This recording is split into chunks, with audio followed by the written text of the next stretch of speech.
வீட்டுக்குள் பேச்சு மூச்சியின்றி மயங்கி கிடந்த பெண் ஆம்புலன்ஸில் அழைத்து செல்லும் போது மூக்கில் இருந்து வழிந்த ரத்தம்.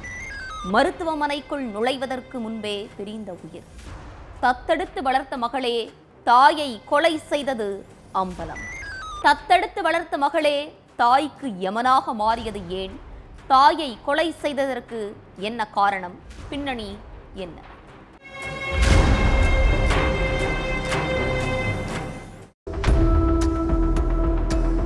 பக்கத்து தெருவில் இருக்கிற தன்னுடைய அக்கா ராஜலட்சுமி வீட்டுக்கு யதார்த்தமா வந்திருக்காங்க இளம்பெண். வாசல்ல கால் எடுத்து வச்சதுமே அக்கா அக்கான்னு கூப்பிட்டும் உள்ள இருந்து எந்த பதிலும் வரல. ஒருவேளை கதவை திறந்து வச்சுட்டு அக்கா எங்கேயாவது வெளியே போயிட்டாங்களோன்னு சந்தேகத்தோடையே வீட்டுக்குள்ள போயிருக்காங்க அந்த இளம்பெண். அப்பதான் வீட்டுக்குள்ள ராஜலட்சுமி பேச்சு மூச்சு இல்லாம மயங்கி கிடந்திருக்காங்க. அதுக்கப்புறம் பக்கத்து வீட்டுக்காரங்க உதவியோட ராஜலட்சுமியை மீட்டு ஹாஸ்பிட்டலுக்கு அழைச்சிட்டு போனாங்க.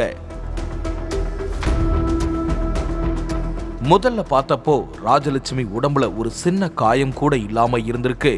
அப்போ சரியா சாப்பிடாம இருந்ததுனாலதான் மயக்கம் போட்டு விழுந்திருப்பாங்கன்னு நினைச்சிருக்காங்க அக்கம் பக்கத்துல உள்ளவங்க.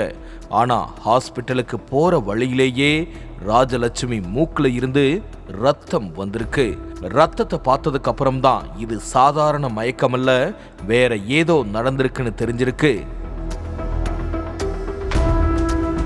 ஹாஸ்பிட்டல்ல ராஜலட்சுமியை பரிசோதிச்சு பார்த்த மருத்துவர்கள் அவங்க ஏற்கனவே உயிரிழந்துட்டதா சொல்லியிருக்காங்க. அது மட்டுமில்ல, அவங்கள யாரோ சரமாரியா அடிச்சிருக்காங்கன்னு, அடிச்ச அடியில மூளைக்கு செல்ல வேண்டிய நரம்பு பாதிக்கப்பட்டு மூக்கில இருந்து ரத்தம் வந்து உயிர் பிரிஞ்சிருக்கிறதாவும் சொல்லியிருக்காங்க மருத்துவர்கள்.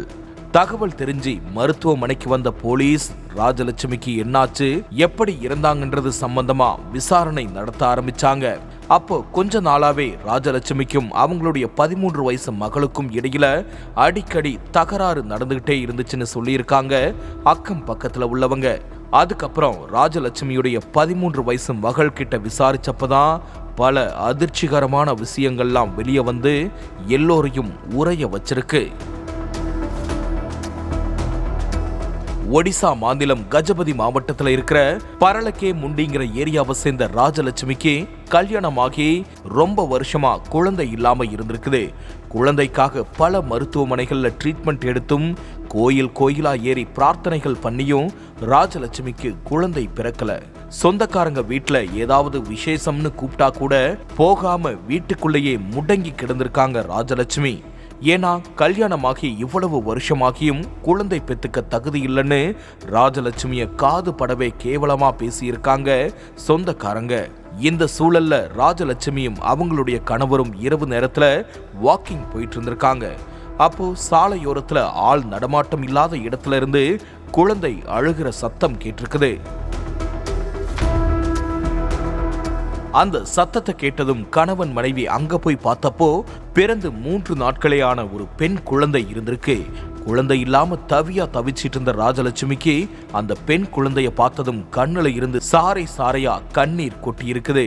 அதுக்கு பிறகு கணவன் மனைவி 2 பேரும் குழந்தைய தங்களுடைய வீட்டுக்கு எடுத்துட்டு வந்து அவங்க பெத்த பொண்ணு மாதிரி வளர்த்துட்டு இருந்திருக்காங்க. இதுக்கு நடுவுல ராஜலட்சுமியுடைய கணவர் உடம்பு சரியில்லாம உயிரிழந்துட்டாரு. அதுக்கப்புறம் தனியாளா மகளை வளர்த்துட்டு வந்த ராஜலட்சுமி வீட்டு பக்கத்துல உள்ள கேந்திரிய வித்யாலயா ஸ்கூல்ல படிக்க வச்சிட்டு இருந்தாங்க. இந்த சூழல்ல 8வது படிக்கிற 13 வயசு சிறுமிக்கும் அதே ஊரை சேர்ந்த 21 வயசான கணேஷ் ரத் அப்படிங்கிறவர் கூட பழக்கம் ஏற்பட்டிருக்கு. இந்த பழக்கம் நாளடைவுல எல்லை மீறி போயிருக்குது. இந்த விஷயம் ராஜலட்சுமிக்கு தெரிய வர மகளை கண்டிச்சிருக்காங்க. அதுல இருந்து மகளுக்கும் தாய்க்கும் அடிக்கடி தகராறு ஏற்பட்டிருக்கு. அதுக்கப்புறம் வீட்டுல நடந்த விஷயத்த கணேஷ் கிட்ட போய் சொல்லியிருக்காங்க சிறுமி. அப்போ உங்க அம்மாவை நீயும் நானும் சேர்ந்து கொலை பண்ணிடலாம், அதுக்கு பிறகு நம்மள யாரும் தொந்தரவு பண்ண மாட்டாங்கன்னு சொல்லி சிறுமியோட மண்டைய கழுவி இருக்கான். அதோட அவங்க சொத்து எல்லாம் நமக்கு கிடைச்சிரும்னு சொல்லியிருக்கான். அவனுடைய பேச்சை நம்பி 29ஆம் தேதி நைட்டு ராஜலட்சுமிக்கு சாப்பாட்டுல தூக்க மாத்திரையை கலந்து கொடுத்திருக்காங்க சிறுமி. அதை சாப்பிட்டதும் ராஜலட்சுமி கொஞ்ச நேரத்திலேயே மயங்கி விழுந்த நிலையில கணேஷையும் அவனுடைய நண்பன் தினேஷ் சகாவையும் போன் பண்ணி வீட்டுக்கு வர வச்சு தாய சரமாரியா தாக்கியதோட தலையணையால முகத்தை அமுக்கி கொண்டு இருக்காங்க. இதுல சம்பவ இடத்திலேயே ராஜலட்சுமி பேச்சு மூச்சு இல்லாம மயங்கி விழுந்திருக்காங்க. அந்த 3 பேரும் அங்க இருந்து எஸ்கேப் ஆகிட்டாங்க.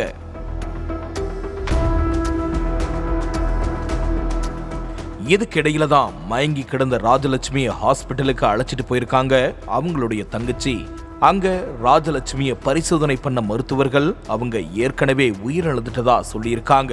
அடுத்து சொத்துக்காக இளைஞர் பேச்சை கேட்டு வளர்ப்பு தாயை கொலை செஞ்ச 13 வயசு சிறுமியையும் கொலைக்கு உடந்தையா இருந்த கணேஷ் தினேஷ் சகாவையும் கைது பண்ணி சிறையில தள்ளியிருக்காங்க. அதே நேரம் 13 வயசு சிறுமிக்கு கணேஷ் கூட மட்டுமில்லாம சதீஷ் சகாவோடையும் தகாத உறவு இருக்கிறது போலீஸ் விசாரணையில தெரிய வந்திருக்குது.